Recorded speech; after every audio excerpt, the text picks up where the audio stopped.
Hi, Sam. Thanks very much for coming on the podcast today. Yeah, good to be here, mate. Thank you for having me. Oh, anytime, brother.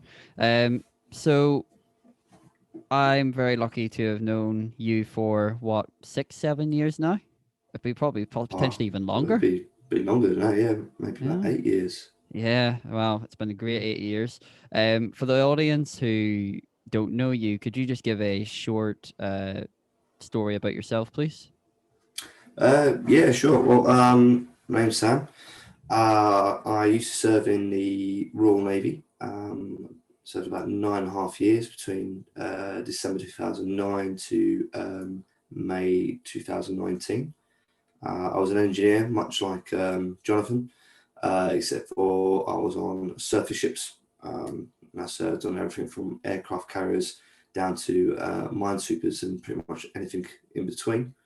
Thoroughly enjoyed my time, but it did come to a point where I felt it was time to move on and go for a new challenge.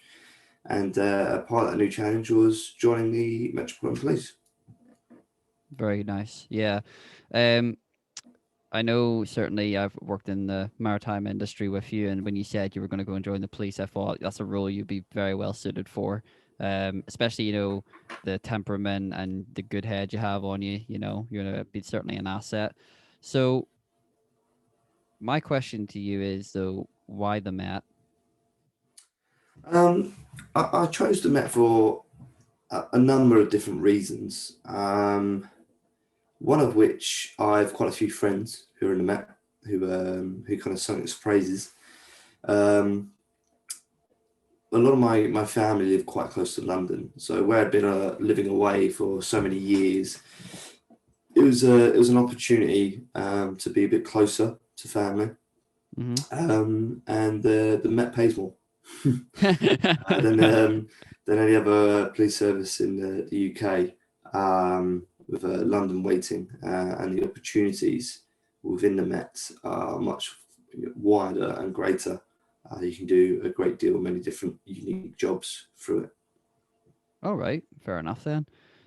So on your initial application, and for those who are considering joining, the Met and potentially other police forces, what qualifications do you need, or what is ideal for the police service?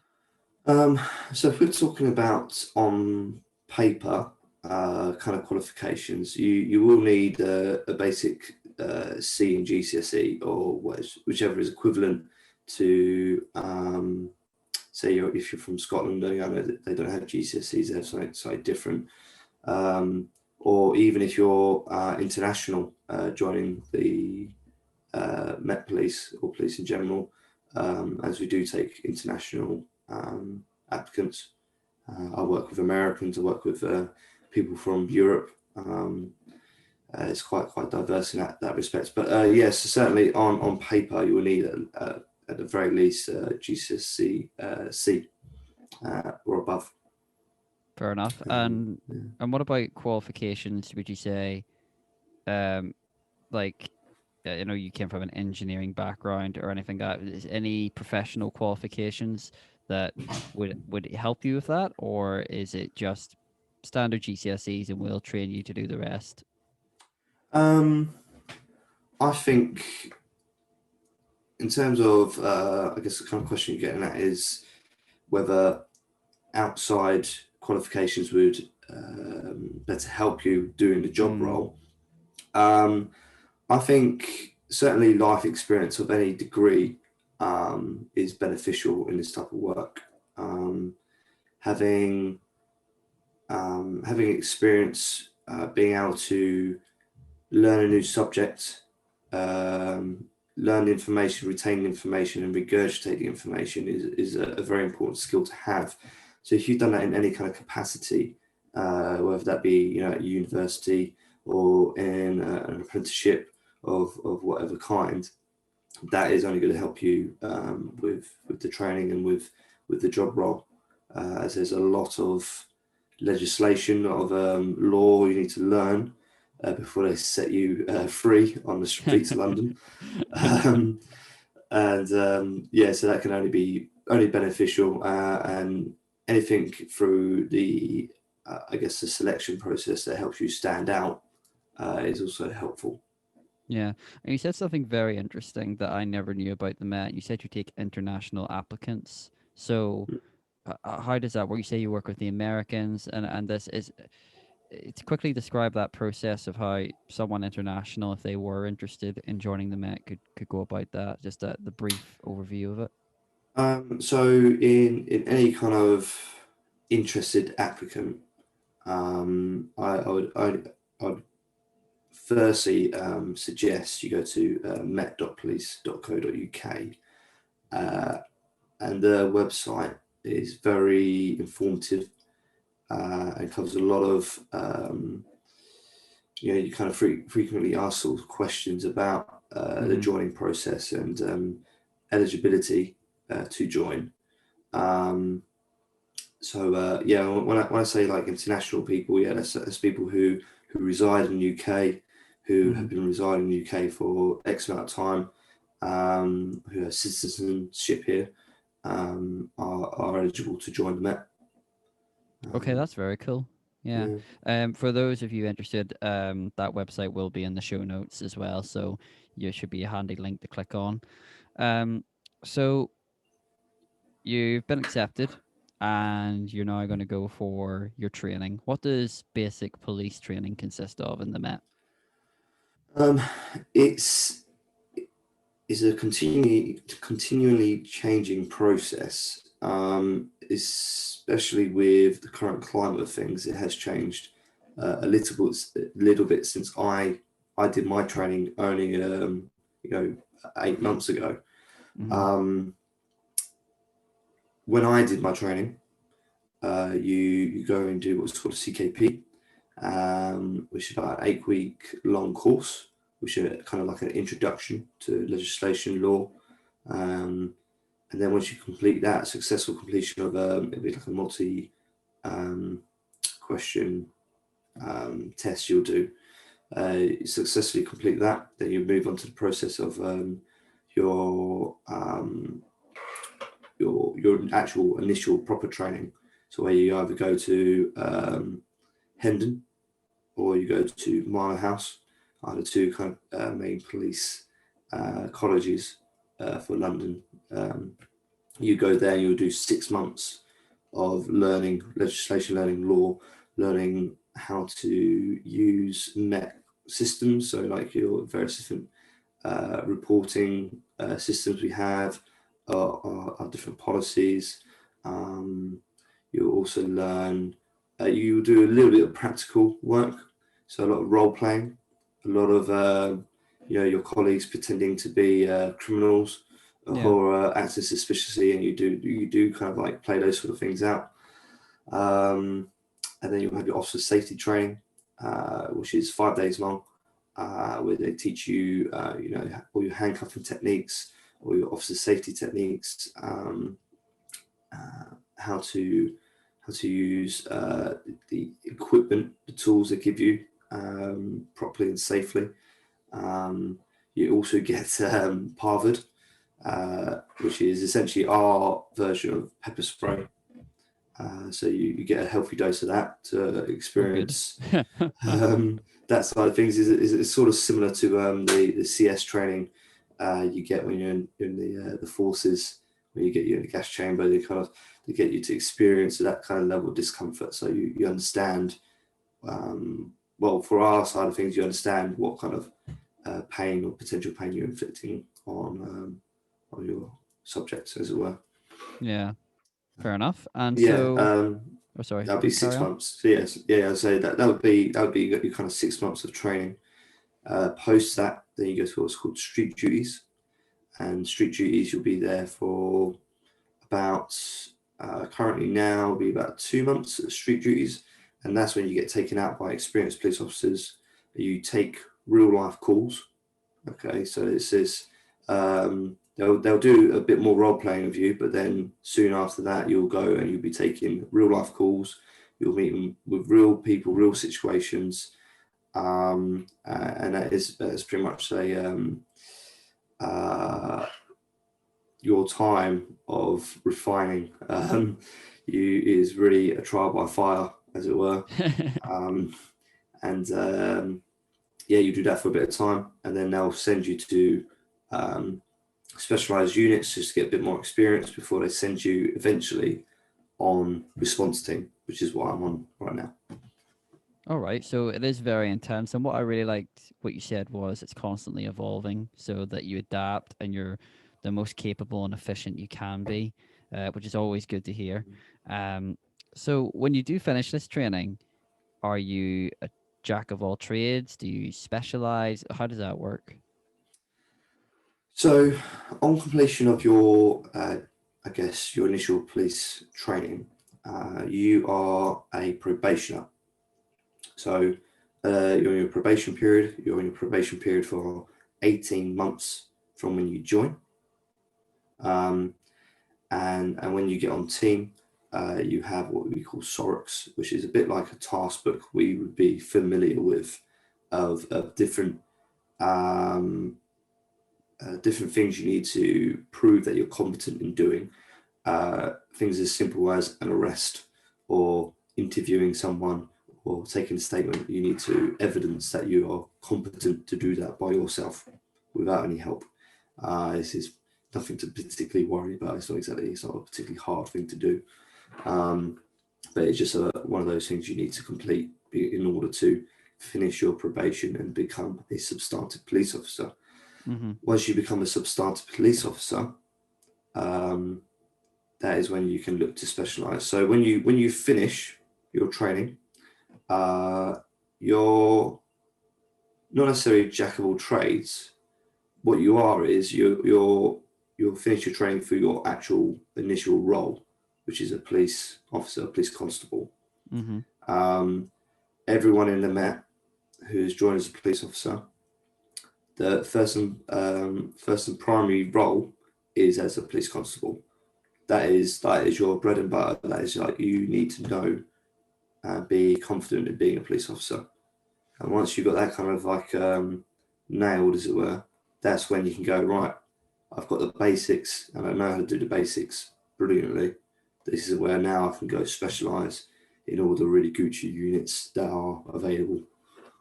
Okay. Oh, that's quite informative then. So, what does career progression then look like in like this role? Mm. It's interesting. So career progression, you could spend your whole career as a police constable, which is if you're thinking maybe like military ranks, it's like essentially some might consider it's like the lowest rank, but actually everyone in the Met, whether you're one day into the job or you are the commissioner, have the exact same powers of arrest, exact same powers of search or whatever it might be. Mm-hmm. Certainly, when you get up a couple more chevrons on the kind of the promotion ladder, you get more powers, but they're more for major incidents or things like that. Generally speaking, everyone throughout the whole of the Met has the exact same powers. So I make that point to sort of say progression realistically looks like seeing a type of area policing you wish to do, applying and going for it. There's a multitude of ways to police. There is not one specific method or one specific way of policing. Policing is a multitude of different things, and it's done in a multitude of different ways. Whether that be community engagement or whether you're really having to hammer and go hard after like the gang members or whatever it might be. There is a £10 hammer and there's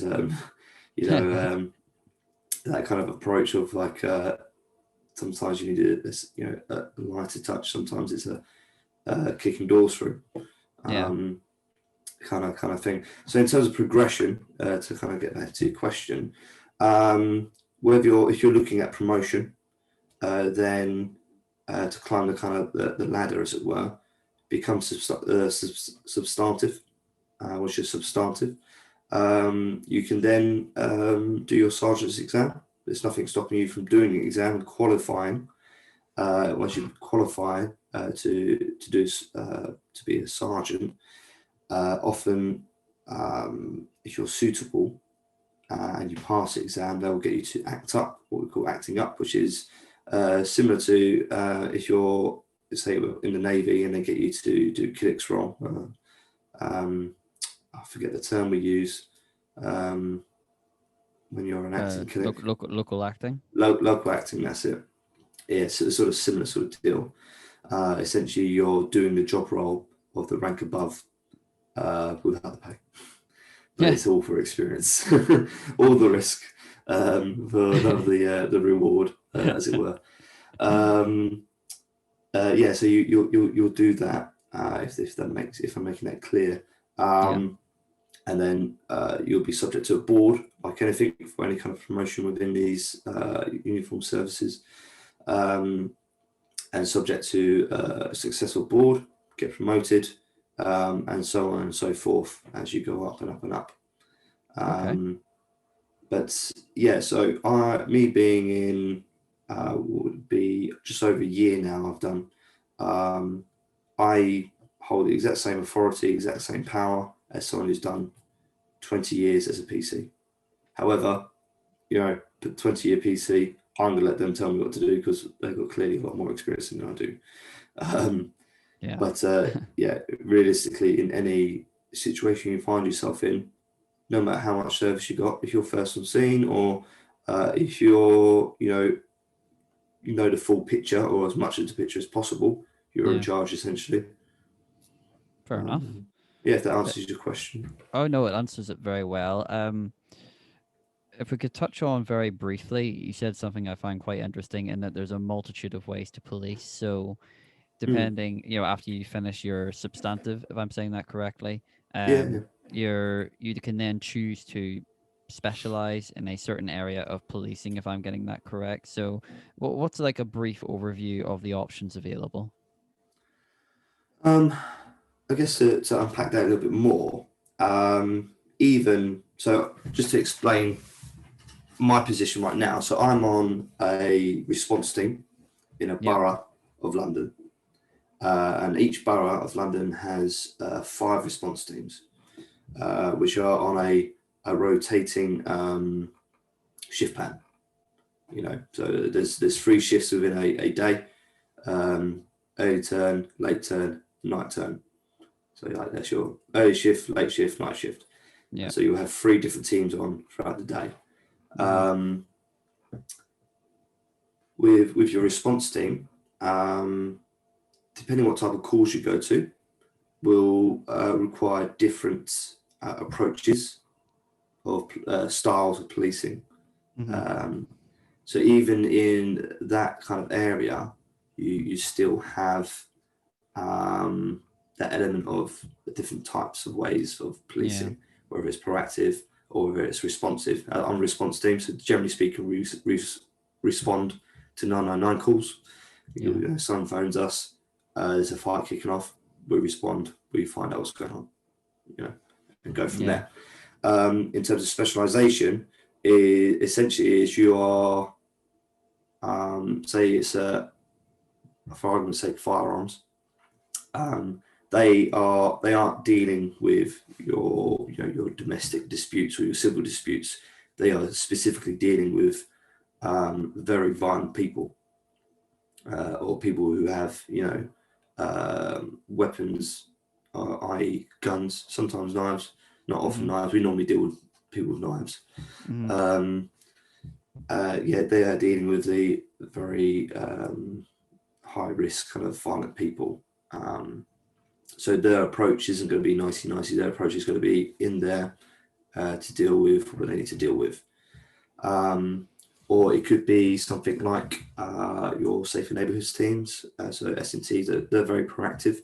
They're there to engage with your communities, to be an ear within the community to understand what the kind of social issues might be specifically for an area, what people's worries are around crime or whatever it might be, or antisocial behaviour, and they will put plans together, jobs together to tackle those issues. So they're kind of like two sides of the kind of big spectrum. You've also got your other units that deal with specific offences. So that might be things like fraud, things like robberies, stuff like Yeah. that. Uh, So there's no shortage of avenues to go depending on what your interests may be, and mm, it's very interesting to see just how professional the Met and the police are in general, in that your response has to be highly nuanced. You can't There's no one response fits all. You have to mm, have a good head on you to go in there, assess the situation. Is this a nicey approach, or is this go in hard approach? Yeah, so mm, that's very interesting how even within one unit such as yourself there is a multitude of ways to police. So yeah. yeah, that's very interesting. Then within your experience so far of the Met, Mm, what does a bad, an average, and a good day look like? yeah, that's a good question. Um, I'd say an average day. We'll start with an average day. An average day, you'll have. I work in a very busy borough. Mm-hmm. I work in one of the busiest boroughs in London. Mm-hmm. It's up in like the top 10. Okay. Um, for different reasons, it's busy. So an average day is very unpredictable. So it could be. I have a bit of a joke with my colleagues, and a couple sets of shifts ago in one day, we had multiple stabbings, RTCs, road traffic collisions, Mm-hmm. robberies, everything. Like we would say, oh, it's I can words up. It's set itself on fire again. Um, but I would say this. I'll be like, oh yeah, but it's a Wednesday though, isn't it? It's a Wednesday. It's a Wednesday morning. Why else would it be like this? So like, there's no rhyme or reason why it's a busy or not a busy day. It doesn't matter. It's just the type of place the area we work in. Yeah. And So for me, an average day, I work in a very unpredictable borough, so anything can happen. Okay. Literally, anything can happen, and you got your radio there, and you're listening to the calls that are coming out, and your colleagues are responding to one type of call, and you can even just hearing the details, or what we'd say that the REMs the call, you're like, okay, yeah, that's someone's getting arrested out of that, definitely. And then lo and behold, 10 minutes later, yeah, can we get a van? Space for one adult who ever done whatever. Yeah. So I'd say for me, it's a bit of a slightly different case, but a bad day would be when we've got lots of calls, but we've got quite big incidences, say like a stabbing, which is always unfortunate. Which is a big drain on our resources, because obviously we need to secure the scene. We need to speak to witnesses. We need to speak to victims. We need to escort victims to hospital. We need to collect evidence. We need to, like, if the suspect's not there, we need to try and circulate the suspect. We need to, if the suspect is there, they need to arrest him. Then they need to take to local custody, and obviously getting all the reports on, getting all information together so the detectives can go interview later if it's that sort of level of offence. Mm-hmm. All the while, you could have all the other stuff that's still going on. People still having domestic issues, or still got your antisocial behaviour stuff going on, and there's only so many people, only so many strings to the bow that can deal with stuff within that period of time. So a bad day is when you're the only unit that's free. You're having to take all these other Yeah. little calls. Essentially, like I said to my mate, like today we're just putting out fires. You go from call to call to call, right? Yeah, you don't really need police. For that far out, yeah, resolve that, go to the next thing, next thing, next thing, Yeah, yeah. fair That enough. would be a bad day. And what about a good day? A good day, I'd say a good day is when I have a good interaction with a member of public. When you actually, so often you can go to things and um, we have a sort of a bit of a saying, like the people who actually really need us don't phone us, and the people who don't need us phone us. Um, and you can find that quite often, and it can be quite frustrating because you kind of feel like in certain circumstances, not all circumstances, but certain circumstances, especially with our regulars, when we do have regulars, we have regular callers, um, where you're kind of thinking there's people who really actually need our help, and you don't really need our help, but you've called us, Yeah, so therefore we still need to check and do our kind of initial investigation, make sure nothing has happened. And this is yeah, instant. Um, and but a good day is when you come across someone who actually genuinely needs your help, and you are able to help them, and you're able to get a positive result, and you have a positive reaction. Sorry, a positive interaction with that yeah, individual. It's that whole if you have a bad experience at a restaurant, you're likely to tell 10 people about that bad experience. yeah, If you have a good experience at a restaurant, you might tell one or two people.